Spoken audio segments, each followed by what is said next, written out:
My husband left me for a younger woman and took our entire family to his wedding overseas. He texted, "Be gone when we return. I hate old things. I work hard, so I deserve a new life." When they came back, laughing, they found only empty land where our home once stood. Their faces went white. I watched from my parked car and couldn't stop smiling. Where are you watching from today? Drop your location in the comments below and hit that like and subscribe button. Let me tell you how I got to this delicious moment, sitting in my Honda Civic at 2 p.m. on a Tuesday, watching my cheating ex-husband Frank and his child bride Amber stare at a perfectly manicured empty lot where our $800,000 suburban paradise used to sit. Oh, the look on Frank's face was priceless. You'd think someone had told him his precious golf membership got revoked. 6 months ago, I was Patricia Williams, faithful wife of 28 years, mother of 2 ungrateful adult children, and apparently, according to my husband, a nagging old bat who'd lost her figure and her purpose. Those were his exact words when he announced he was leaving me for Amber, his dental hygienist. Because nothing says midlife crisis like a 24-year-old with perfect teeth and daddy issues. The whole family supported him, naturally. Our son Jake, 28 and still living off trust fund money, called it Dad's second chance at happiness. Our daughter Sophie, 26 and working as a social media influencer, which means she takes selfies for a living, actually helped plan the destination wedding in Tuscany. "Mom, you have to understand," she'd said, painting her nails while delivering this profound wisdom. "Dad's been unhappy for years. Amber makes him feel young again."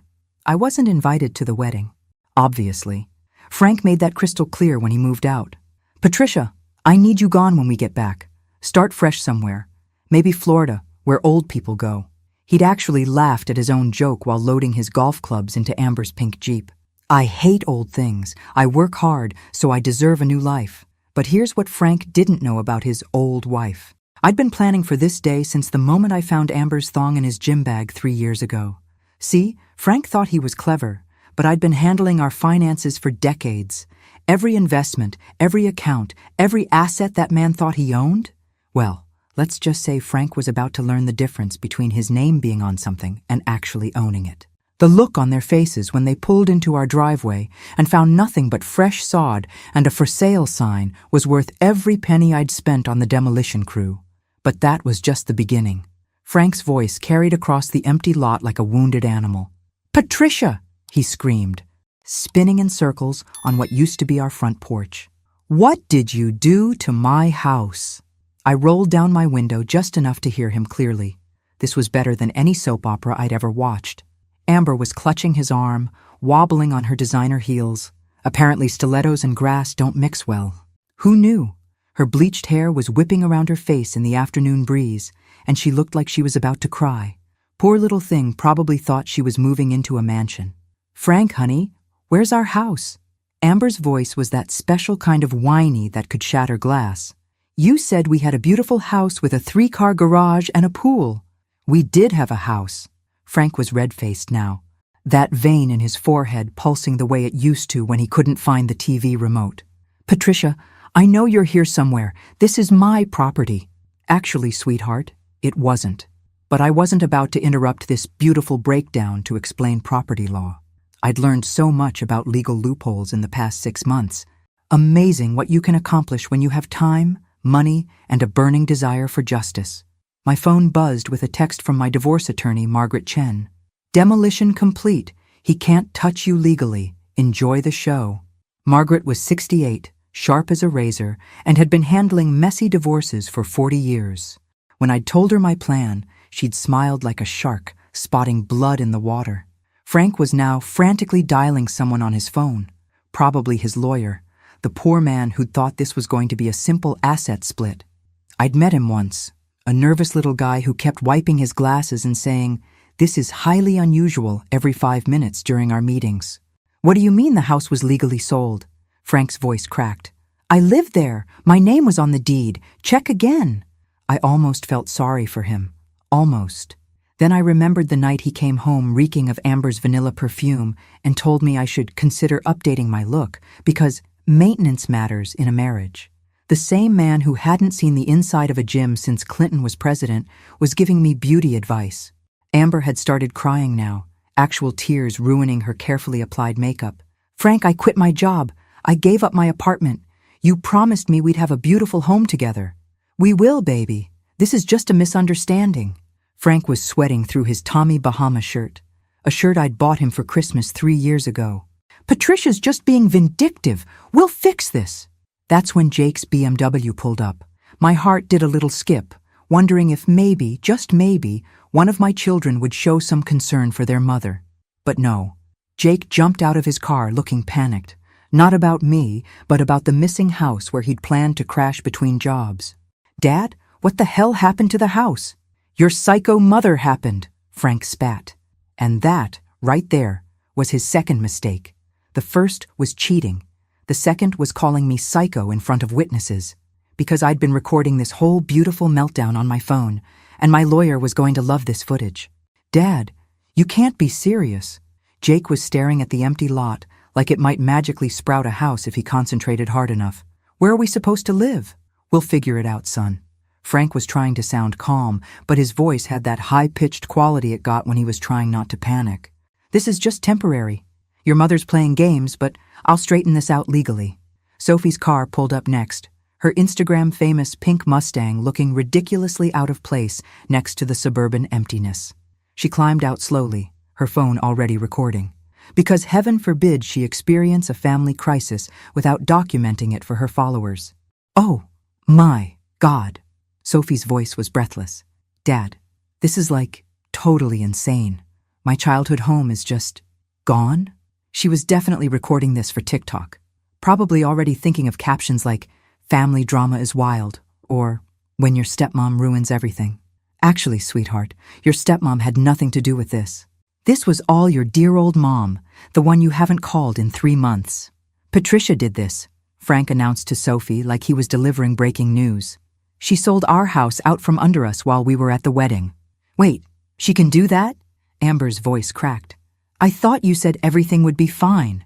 You said we'd work out the divorce stuff later." Oh, this was getting interesting. Frank had told his new wife they'd work out the divorce stuff later. That suggested they hadn't actually gotten married overseas, which would mean Amber had quit her job and given up her apartment to move in with a man who was still legally married to someone else. Poor planning, really. Of course she can't do that. Frank was lying now, and we all knew it. "I'm calling my lawyer right now. This is theft. This is fraud. This is legal," I said, rolling down my window completely and stepping out of my car. They all turned to stare at me like I'd just materialized from thin air. Frank's mouth actually dropped open. Amber took a step backward. Jake looked confused, which wasn't unusual for Jake, and Sophie immediately turned her phone camera toward me. "Hello, family," I said pleasantly, smoothing down my new haircut. I'd gone shorter and blonder, and judging by Frank's expression, it looked good on me. "How was Italy?" "Patricia, what have you done?" Frank's voice was strangled. "I sold my house." I kept my tone conversational, like we were discussing the weather. "Demolished it, actually. The new owners wanted to start fresh with the lot. Can't say I blame them. The previous owner had terrible taste in furniture." "Your house?" Frank's face was turning purple now. "That was our house. We bought it together." "Actually, Frank, we didn't." I pulled out a folder from my purse, the same purse he'd called matronly last Christmas. "See, when you started your affair 3 years ago, I got curious about our finances.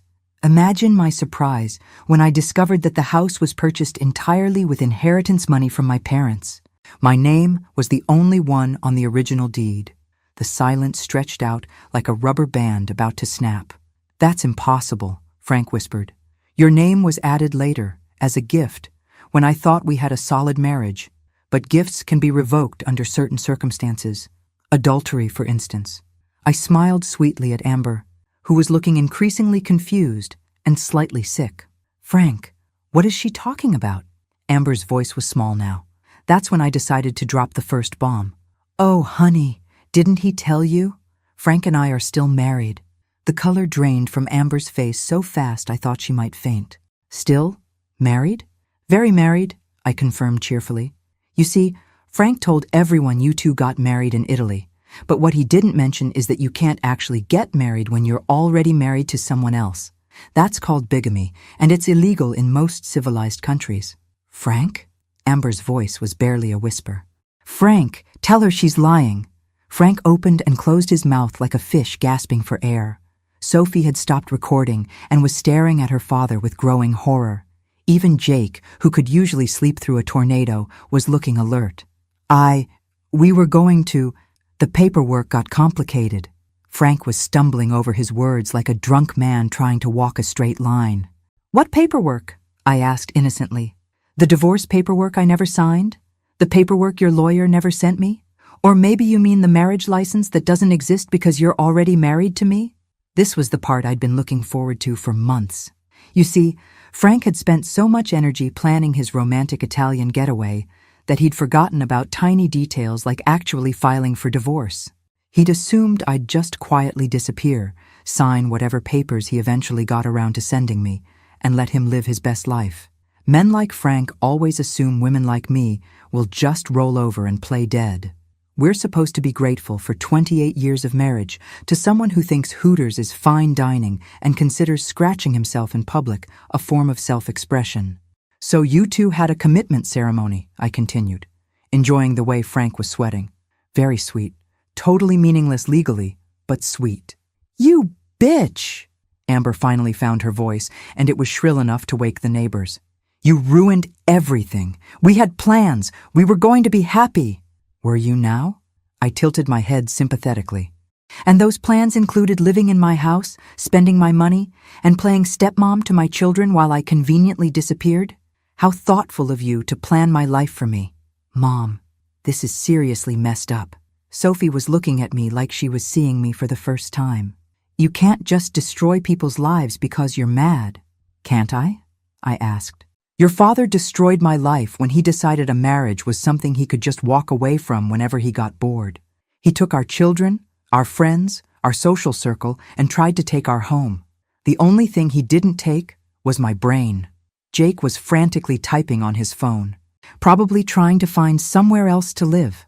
The trust fund baby was about to discover that trust funds don't last forever when you don't actually work. Where are we supposed to go? Frank demanded. I have rights. I have belongings in that house. Had, I corrected.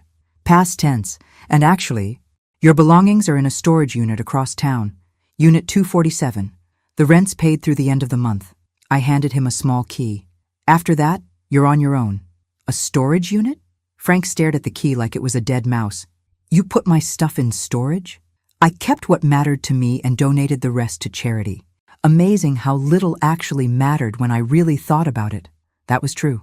28 years of accumulated junk, and the only things I'd kept were family photos and my grandmother's china. Everything else had been just taking up space. Frank was standing there holding the key, looking lost and confused. For a second, I almost felt sorry for him. Almost. Then Amber opened her mouth again. This isn't over, you crazy old bat. And that's when I smiled my biggest smile of the day, because Amber had just made her first serious mistake. She'd threatened me in front of witnesses while I was recording. My lawyer was going to have a field day with this. But more importantly, she'd just given me the perfect excuse for phase 2 of my plan. Old bat? I repeated, pulling out my phone and making sure it was still recording. That's interesting. Tell me, Amber, how old do you think I am? Old enough to be completely desperate and pathetic. Amber was really getting wound up now. Her perfect little face twisted with rage. No wonder Frank left you. You're bitter and cruel and... 52, I interrupted calmly. I'm 52 years old. Frank is 55. That makes me 3 years younger than your boyfriend. But I suppose when you're 24, everyone over 30 looks ancient. Age is just a number, Amber shot back. But her voice lacked conviction. You're absolutely right, I agreed. Just like bankruptcy is just a word. Frank's head snapped up. What's that supposed to mean? Oh, did I not mention? I checked my watch like I was running late for an appointment. Frank, honey, you remember that business loan you co-signed last year? The one for Jake's brilliant cryptocurrency startup? Jake went very still. Mom, you wouldn't. Wouldn't what? Call in the loan that's 3 months overdue? The loan that you personally guaranteed with your father's signature? I looked at Frank with mock concern.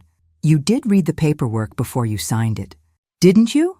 Frank's face had gone from red to white to a sickly green color. "Jake, you said that was just a formality. You said the business was guaranteed to succeed." "It was," Jake protested. "The market just shifted. Crypto is volatile. I can turn it around." "I'm sure you can," I said sweetly. "But the loan company doesn't seem to think so. They've been very patient, but patience has limits. As does my willingness to cover for family members who think I'm just an old bat they can walk all over." Sophie was staring at me like I'd grown a second head. "Mom, what are you saying?" "I'm saying that I've been covering Jake's loan payments for 3 months, hoping he'd figure out how to be responsible. But since he seems to think his mother is just a convenient ATM, I've decided to stop enabling his incompetence." "You can't do that!" Frank was panicking now.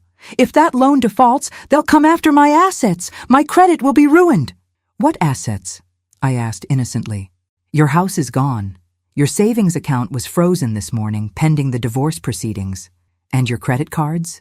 Well, let's just say they're about to be very disappointed when they try to collect on those balances." This was the revelation I'd been saving for the perfect moment. Frank thought he'd been clever, hiding assets and building up debt in accounts I didn't know about. But I'd known about every secret credit card, every hidden expense, every dollar he'd spent on Amber's designer bags and weekend getaways. I'd just been waiting for the right time to use that information. "How did you—" Frank started to ask, then stopped. "How did I know about your secret accounts? About the money you've been spending on your girlfriend? About the debts you've been hiding?" I shrugged. "Frank, I handled our finances for 28 years. Did you really think I wouldn't notice when you started acting like a teenager with a stolen credit card?" Amber was looking between Frank and me with growing alarm. "Frank, what is she talking about? What money? What debts?" "It's nothing, baby. Just some misunderstandings. $43,000 in credit card debt," I announced cheerfully. "All in Frank's name, of course. Amazing how quickly expenses add up when you're trying to impress a young woman. Jewelry, vacations, that adorable pink Jeep. You bought me that Jeep for my birthday." Amber whirled to face Frank. "You said it was paid for." "It is paid for," Frank insisted. "I mean, it will be. The payments are totally manageable. $647 a month, I added helpfully. Plus insurance for a 24-year-old driver in a high-risk vehicle category. That's another $300 a month. Amber was doing math in her head, and judging by her expression, the numbers weren't working out the way she'd hoped. "Frank," she said slowly, "you told me you were wealthy. You said money wasn't a problem. It's not a problem.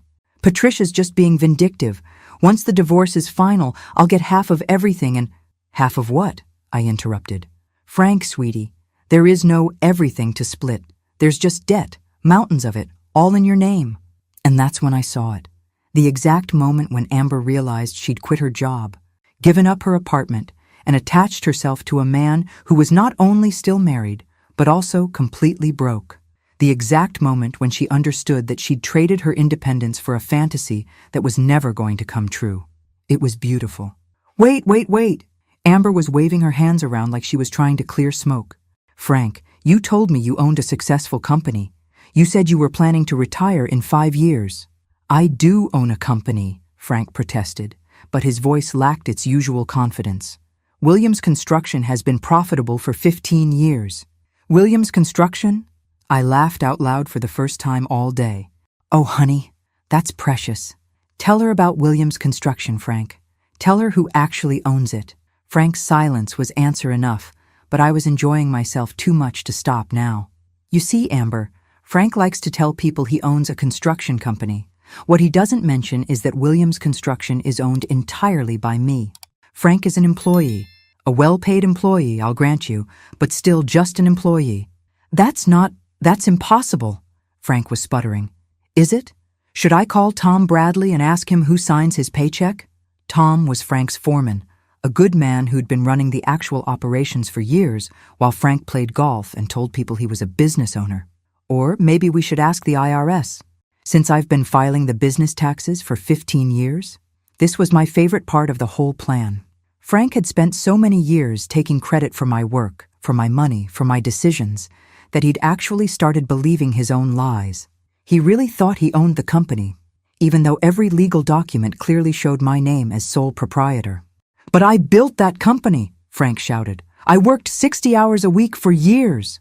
"You worked for me," I corrected, "and you were paid very well for your work. But owning a business? That requires paperwork, Frank. Legal paperwork. The kind I handle because you hate boring stuff like contracts and tax forms." Sophie was recording again. But this time, she looked confused rather than excited. "Mom, are you saying Dad doesn't actually own anything?" "That's exactly what I'm saying. Your father has been living off my money in my house, working for my company, and spending my credit for years. The only things he actually owns are his golf clubs and that ridiculous Tommy Bahama shirt collection." "She's lying." Frank turned to Jake desperately. "Son, you know I'm successful. You've seen the company trucks, the job sites." "I've seen Mom's company trucks," Jake said slowly, and I could almost see the pieces clicking into place in his head. "Mom's the one who taught me about business licenses and tax law. Mom's the one who showed me how to read financial statements." Poor Jake. Not the brightest bulb in the chandelier, but at least he was starting to understand the situation. "This is insane," Amber declared. "I'm calling my mother. I'm going home." "That might be a problem," Frank said quietly. "What do you mean?" "You said you gave up your apartment. Because you said we were getting married. Because you said we'd live in your beautiful house." Amber was getting hysterical now, her voice climbing toward a frequency that probably annoyed dogs 3 blocks away. "We can figure this out," Frank insisted. But even he didn't sound convinced anymore. "Figure what out?" I asked pleasantly. "Frank, you have no house, no money, no assets, and a mountain of debt. Amber has no job, no apartment, and apparently no legal relationship with you despite what she thought was a wedding. Jake has a failed business and a loan he can't pay back. Sophie has, Sophie has her influencer career, so she's probably fine." "Thanks, Mom," Sophie muttered. "You're welcome, sweetheart." I looked around the group, all of them staring at me like I was some kind of alien life form. "This has been fun, but I have an appointment with my lawyer in an hour. We're finalizing the divorce papers and discussing the restraining order." "Restraining order?" Frank's voice cracked. "Oh, yes. You see, when you sent me that text telling me to be gone when you returned, and when you called me a nagging old bat in front of witnesses, and when your girlfriend here called me a crazy old bat and said, 'This isn't over,' well, that constitutes harassment, possibly threatening behavior." Amber had gone very quiet.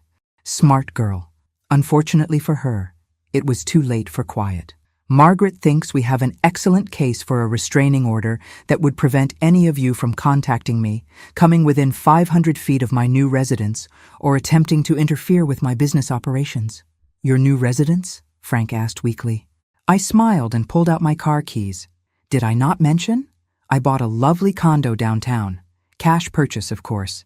Gated community, excellent security, and absolutely no space for ungrateful children or cheating husbands.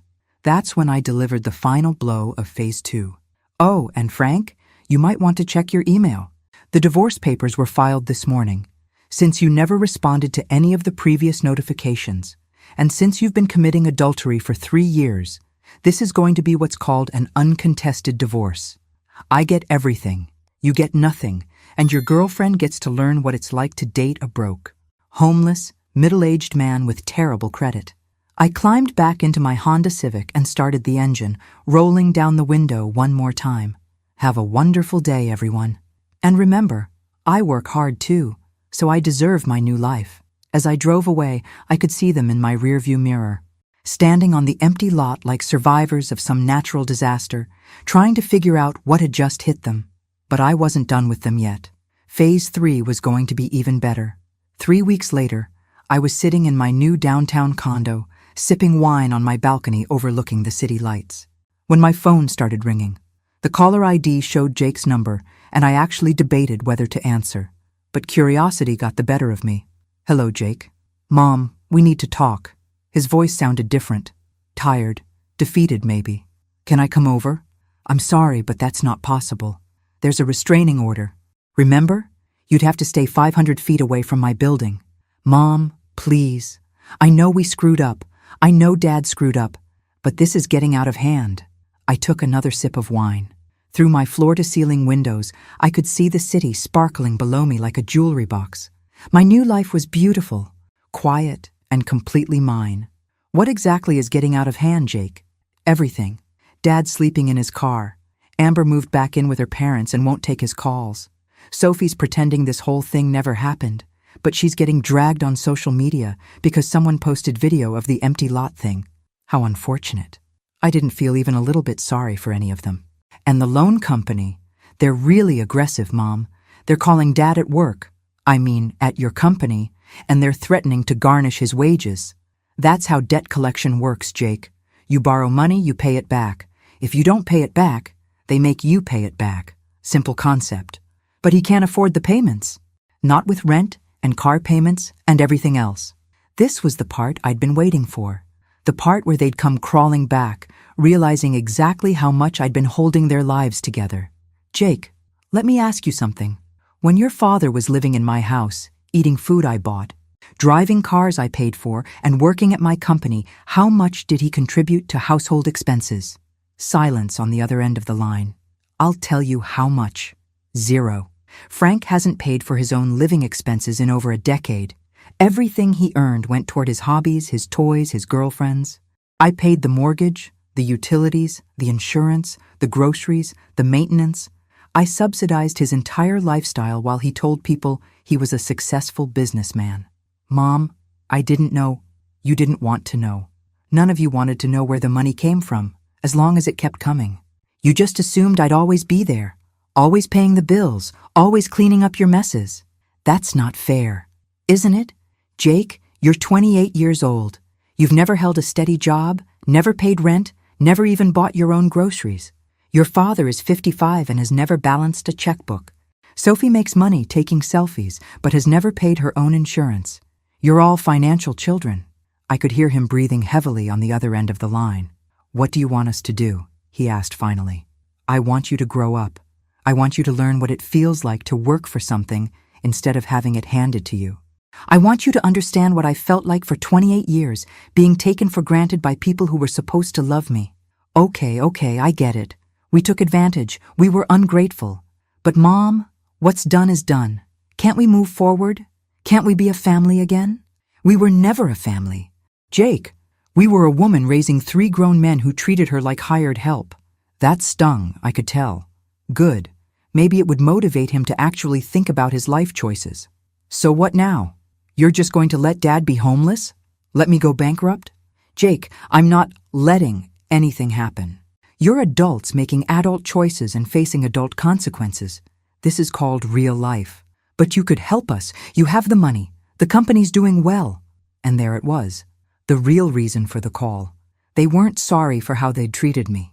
They weren't interested in making amends or rebuilding our relationship.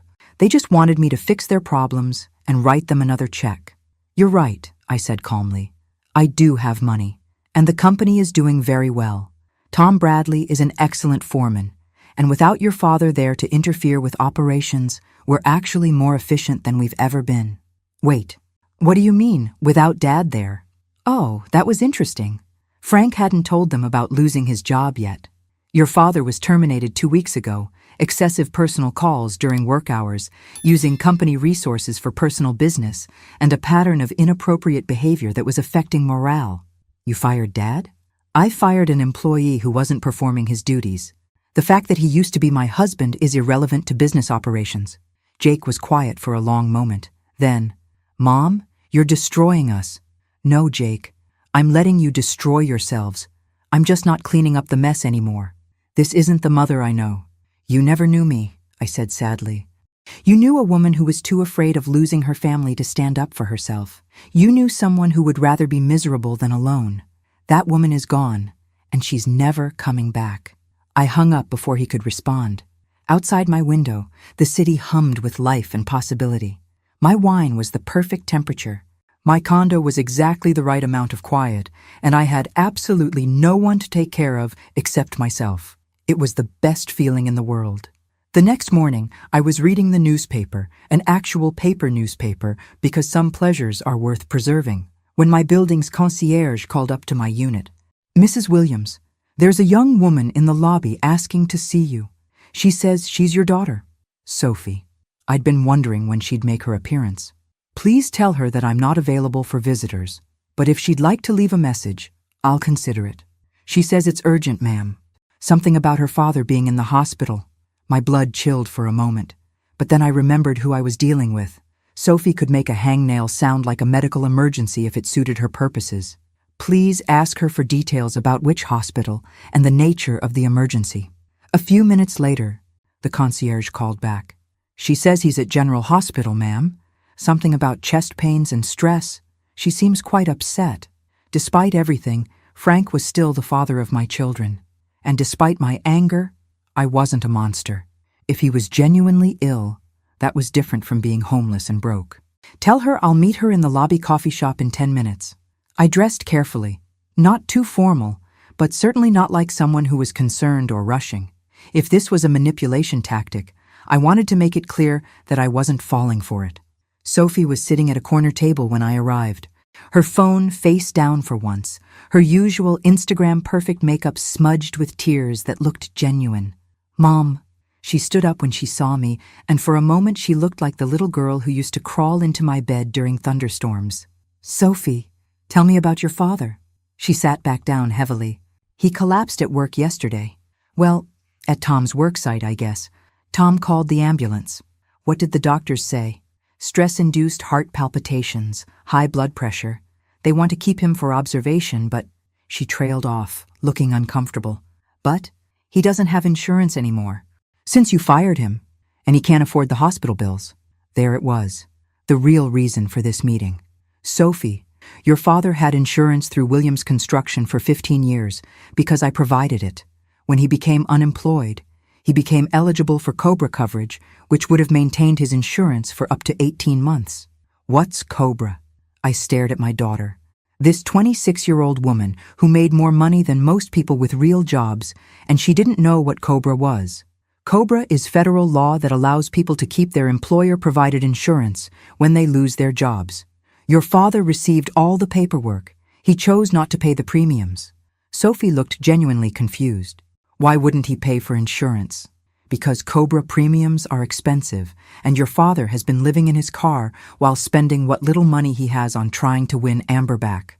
Priorities. He's been trying to win Amber back? Sophie's voice rose. Mom, she won't even talk to him. She posted on Instagram about dodging a bullet and fake rich guys. She's already dating someone else.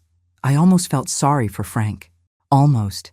Getting dumped by someone who was only dating you for money in the first place had to sting, especially when you discovered she'd replaced you in less than a month.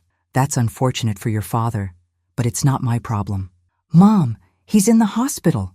Because he made choices that led to stress and health problems. Natural consequences. Sophie stared at me like I was speaking a foreign language. You really don't care, do you? You really just hate all of us now. I don't hate anyone, Sophie. But I'm not responsible for fixing problems that other adults created for themselves. But you're our mother. I was your mother. I spent 28 years being your mother, your father's mother, and Jake's mother. I'm retired from that job. You can't retire from being someone's mother. Watch me. Sophie leaned forward desperately. Okay, fine. What if I pay you back? What if we all pay you back for everything? We'll get jobs. Real jobs. And we'll pay you back every penny Dad spent on Amber, every payment you made on Jake's loan, everything. With what jobs, Sophie? You take pictures of yourself for a living. Jake's biggest accomplishment is losing other people's money in cryptocurrency. Your father just got fired from the only job he's had in 20 years. I can do other things. I have marketing skills. Social media is a real business. She wasn't wrong about that, actually. Sophie had built a substantial following and was probably more business savvy than either of her male relatives. But that didn't change the fundamental problem. Sophie, this isn't about money. This is about respect. About being valued as a person instead of treated like an ATM with feelings. We do value you. When? When did any of you ever ask how I was feeling? When did anyone consider my opinion before making major decisions? When did any of you treat me like I mattered for something other than my checkbook? Sophie opened her mouth, then closed it, because she couldn't think of an example, and we both knew it. Your father texted me to be gone when he got back from his fake wedding. He said he hated old things and deserved a new life. You helped plan that wedding, Sophie. You chose his happiness over your own mother's. I thought you'd be fine. You're always fine. You always figure things out. I was fine. I figured it out. I figured out how to be happy without people who didn't want me around. Sophie was crying again, and this time I suspected the tears were for herself rather than her father. So that's it? You're just going to let Dad die in the hospital and let Jake go bankrupt and never speak to any of us again? Your father isn't dying, Sophie. He's having anxiety attacks because his irresponsible lifestyle finally caught up with him. Jake isn't going bankrupt because of me. He's going bankrupt because he borrowed money for a stupid business plan and then spent the money on toys instead of building the business. I stood up to leave, but Sophie grabbed my wrist. Mom, please, I'm begging you. Help us one more time. I promise things will be different. I looked down at her hand on my wrist, then back at her face. Sophie, you want to know what different looks like? I gently removed her hand. Different is when your father starts paying his own bills. Different is when Jake gets a job that doesn't involve asking other people for money. Different is when you call me just to talk. Not because you need something. But what if we did those things? Would you forgive us? Forgiveness and trust are different things, sweetheart. And trust has to be earned. I walked away, leaving her sitting in the coffee shop with her tears and her phone and her sudden understanding that actions have consequences, even when you're young and pretty and used to getting your way. But as I rode the elevator back up to my condo, I couldn't shake the image of Frank in a hospital bed, alone and scared. Because despite everything, some part of me still remembered the man I'd fallen in love with 30 years ago. That was the part I'd have to be most careful about. The part that might still be vulnerable to manipulation. The part that might still want to save people who didn't want to save themselves. That was the part that could ruin everything. 2 days later, Margaret Chen called me with news that changed everything. Patricia, we need to meet immediately. Something's come up in the divorce proceedings that you need to know about. An hour later, I was sitting in her office, watching her spread documents across her desk with the efficiency of a car dealer in Vegas. Frank's been busy, she said without preamble. Busier than we thought. What do you mean? Margaret handed me a thick folder. He filed a counter-petition for the divorce. Claims you've been hiding assets, manipulating finances, and that the demolition of the house was destruction of marital property. He's asking for half of everything, including the business. I laughed out loud. He has no case. The house was legally mine, the business is legally mine, and I have documentation for every financial transaction. That's what I thought too. Until this. Margaret pulled out another document, this one with an official seal. Frank hired an investigator. A good one. My blood went cold. What kind of investigator? The kind that found out about the trust. The trust. I'd forgotten about the trust. Patricia, why didn't you tell me about the Williams Family Trust established in 1998? The one that technically owns 40% of your business assets? My hands were shaking as I reached for the document. There it was, in black and white. The trust I'd set up 25 years ago when Jake was born, designed to protect our family's assets and provide tax advantages. The trust that named Frank as co-trustee. I'd forgotten, I whispered. We never used it. It was just sitting there, inactive. It's not inactive anymore. Frank filed papers yesterday claiming his rights as co-trustee to access trust assets. If a judge agrees that the trust is legitimate and that Frank has rights to those assets, he could take 40% of my business. He could take 40% of everything that was purchased or improved using business profits over the past 25 years. Your condo, your savings, your retirement accounts. I felt like I was falling down a very deep hole. Can he do that, legally? That's what we're going to find out. His lawyer is good, Patricia. Better than I expected. This isn't the simple divorce I thought we were handling.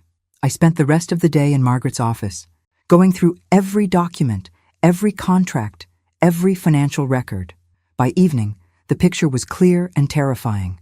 Frank might actually win.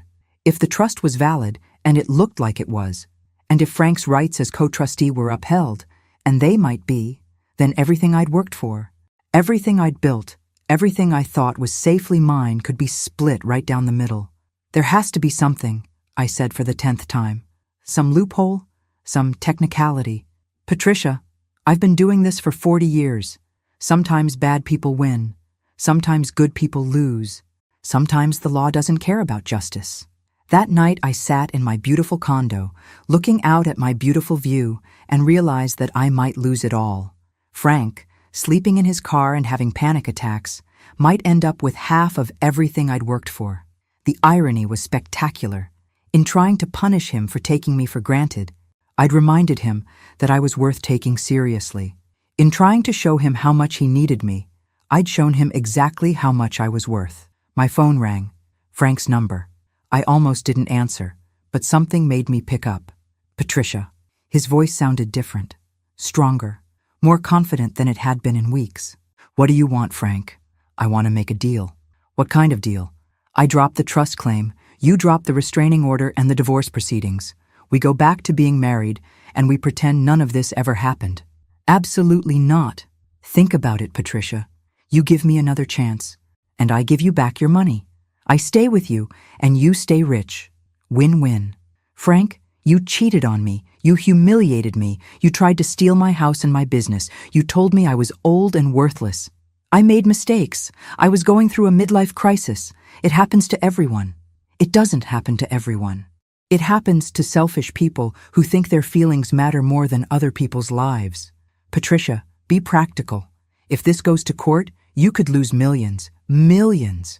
Is your pride really worth that much? That's when I realized something that changed everything. Frank wasn't calling from a position of weakness. He was calling from a position of strength because he thought he held all the cards. He thought I'd be so terrified of losing my money that I'd take him back just to keep it.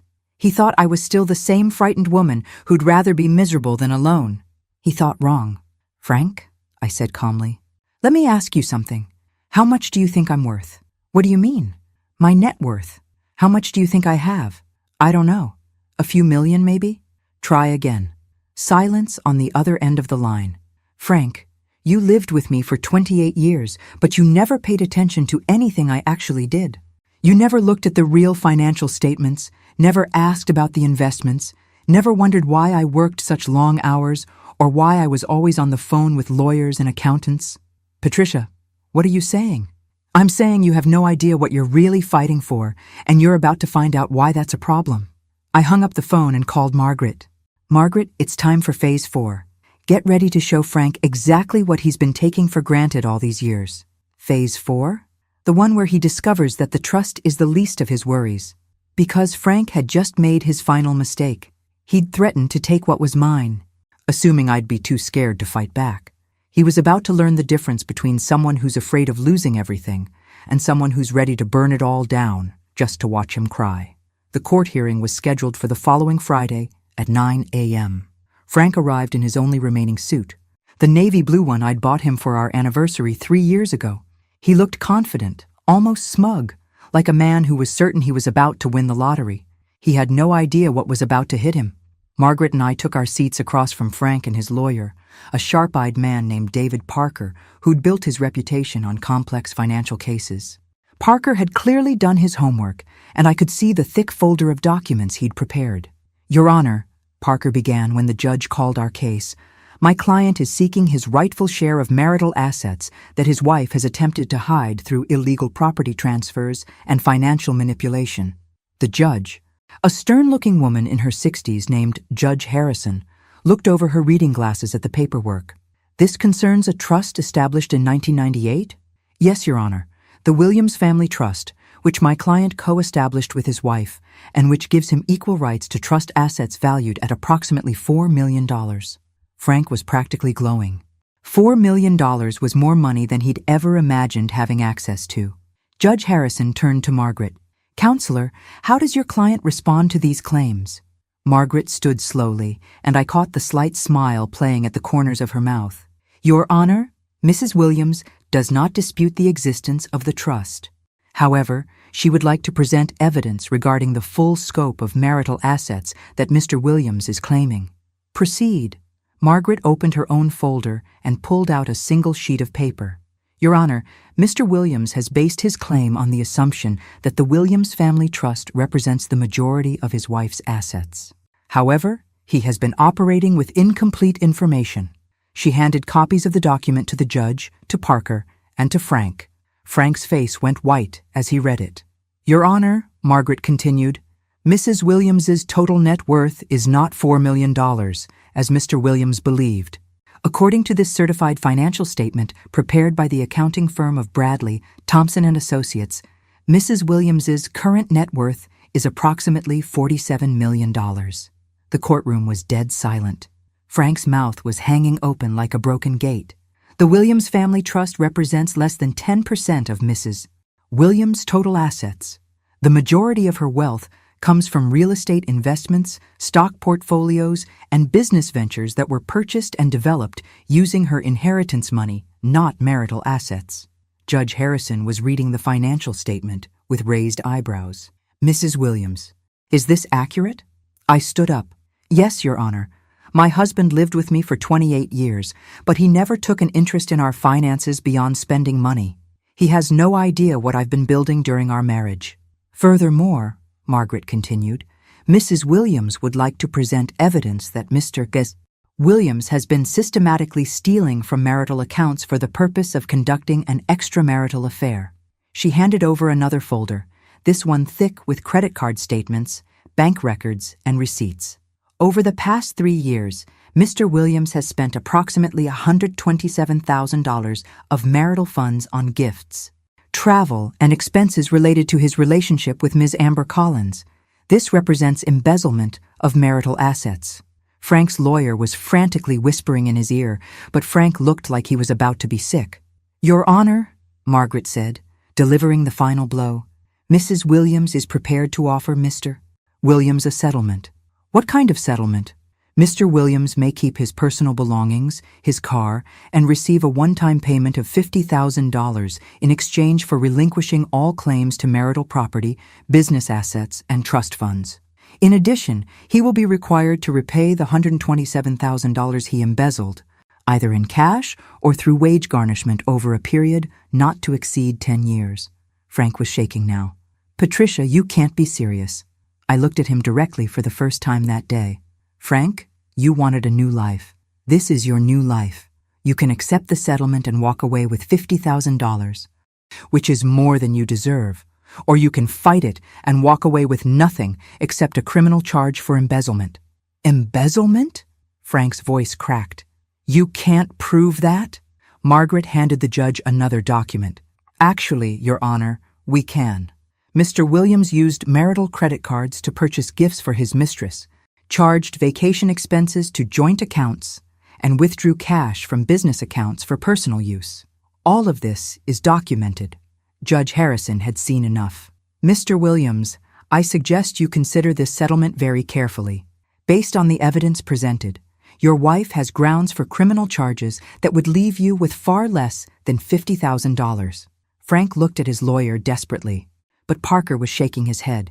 Your Honor, Frank said quietly, I'd like to request a recess to consider the settlement.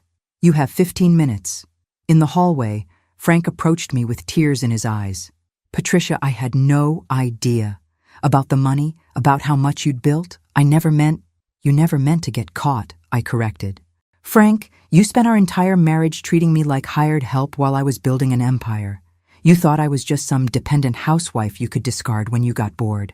I was stupid. I was selfish. Can't we work this out? Can't we try again? I looked at this man I'd once loved. This man who'd shared my bed for 28 years and felt absolutely nothing. Frank, take the settlement. Use the $50,000 to start over. Get a job, find an apartment, learn how to be responsible for yourself. Maybe someday you'll understand what you threw away. And if I don't take the settlement, then I'll file criminal charges, and you'll spend the next few years in prison for embezzlement. Your choice. Frank signed the papers 10 minutes later. As I walked out of the courthouse, Margaret shook my hand. That was the most satisfying case I've handled in years. How does it feel to be free? I looked up at the afternoon sky, breathed in the cool autumn air, and smiled. It feels like winning. 6 months later, I was sitting on the beach behind my new house, not a condo, but an actual house with a yard and a garden and enough space for the life I was building, when my phone rang. It was Sophie. Mom, I got a job, a real job. Marketing coordinator for a local business. I wanted you to know. That's wonderful, Sophie. How do you like it? It's hard, harder than I expected, but I'm learning things about business, about responsibility, about what it means to earn something instead of just having it handed to you. I'm proud of you. Mom, could we maybe have coffee sometime? I'd like to tell you about the job, and maybe I'd like to get to know you, the real you, not just the mom who fixed everything for us. I looked out at the ocean, watching the waves roll in endlessly, carrying away the old and bringing in the new. I'd like that very much. Really? Really? But Sophie, we go Dutch on the coffee. She laughed, and for the first time in years, it sounded genuine. Deal, Mom. Fair is fair. As I hung up the phone, I realized that this was what victory actually looked like. Not revenge, not punishment, but the simple satisfaction of being valued for who I was instead of what I could provide. I was 52 years old, worth $47 million, and finally completely free. And the best part? I was just getting started. Thanks for listening. Don't forget to subscribe and feel free to share your story in the comments. Your voice matters.